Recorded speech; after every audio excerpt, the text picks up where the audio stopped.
good, successful week. Yeah, it was. I believe you're in the playoffs, or you're in the LSC tournament. We're in the LSC tournament. So how much do you concern yourself now with seeding in terms of heading towards that way?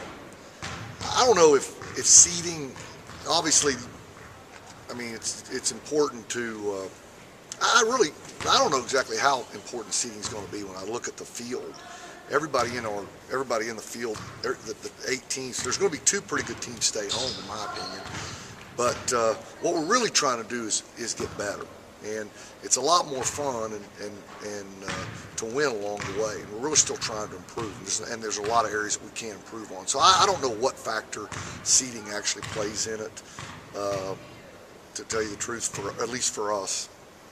How big was it, and how proud of you are you guys for the end of Saturday night's game? I was very proud of our team because, and really probably maybe one of the most important factors maybe that I've basically almost given up hope and quit coaching and kind of got out of the way, and we had some kids go out and really kind of go take that game. I thought Tez Dumars hit 2 big free throws. That's tough for a freshman to do. Courtney Carr had a couple of big free throws. Chubby, who was 1 for 7, I think, at the time, stepped up and hit 2 big free throws. So anyway, and we got some steals. And Sean took a big charge. So we had to do some things that were difficult to do in that environment at that point in the game in order to steal that win. So I was very proud of the way we finished that out.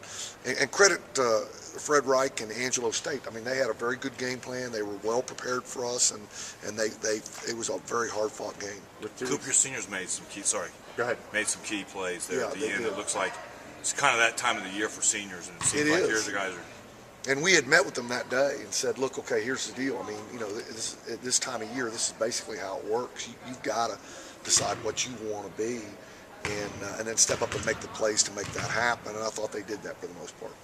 How can a win like that help prepare you guys? I mean, 2 weeks left in the regular season. Can y'all build on that? Well, sure. We'll try to. We're cutting it up right now, and we're going to try to build on our strengths and take a look at the things we didn't do as well, and see if we can fix those and improve on those. But a win this time of year is very, very good for any team that's still playing. Talk about this weekend. One road game and then it's huge. I mean, we got to go on the road to play a really good Commerce team. A Commerce team that had us down 17 in the second half here. A very good team.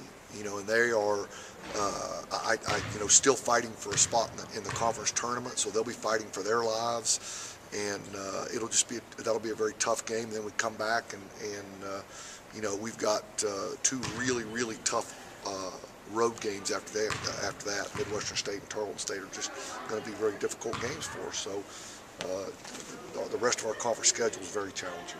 They play tonight. Would you like to make a prediction on that game? No. Okay.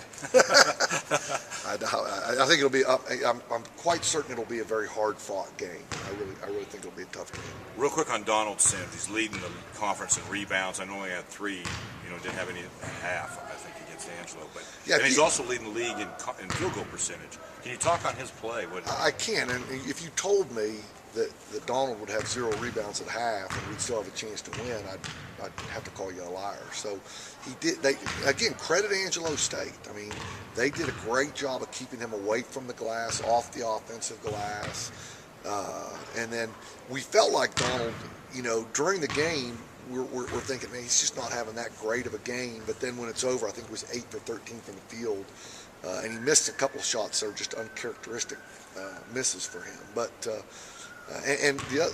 really, there's a couple plays that maybe go unnoticed in that. He played great perimeter ball defense when we had to switch late in the game. And I know this is going to be too much of a story for a soundbite, but it was a big defensive play. And then late in the game, he got a steal. He ran down a loose basketball that we ended up scoring. He kicked it back to Sean. Sean hit 2 free throws on it. It was huge. So even though he didn't have necessarily a great stat game rebound-wise for us, he had a really, really good game for us. About seeding, you got to keep trying to get as high as you can. What do you think about right now? I think we just try to win. I just think we try to win ball games to get momentum. I mean, obviously you want a high seed if you can, but we really can't control a lot of that right now. The only thing we can control is how we finish. And so we want to finish with momentum, with playing our best basketball, and hopefully that means winning as many ball games as we can.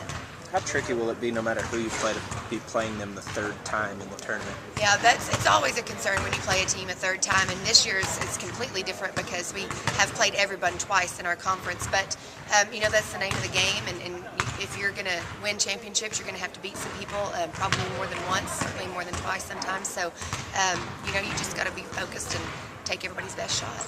Seems like you guys are closing out games really well, but do you worry about starting games slowly?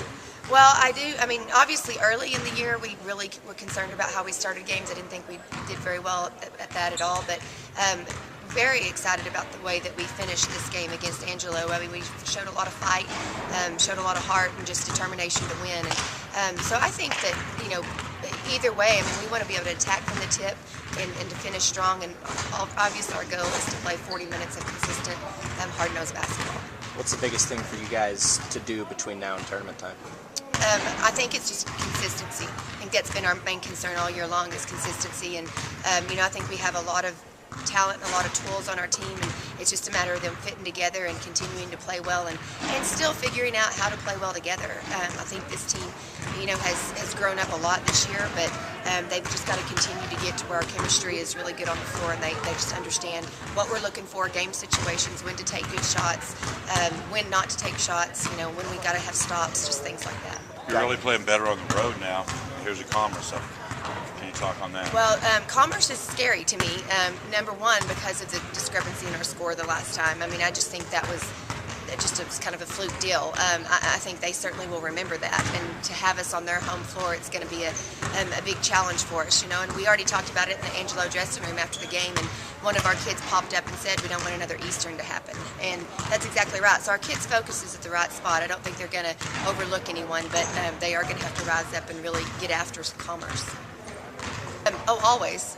We'd rather, you know, I think that was one of our toughest things with our schedule this year, is that we played Tarleton Midwestern back-to-back on the road, and then had to face Cameron, who was sitting third at that time, you know, after those two losses. So having them at home certainly is going to be an advantage, but it doesn't make the opponent any less formidable.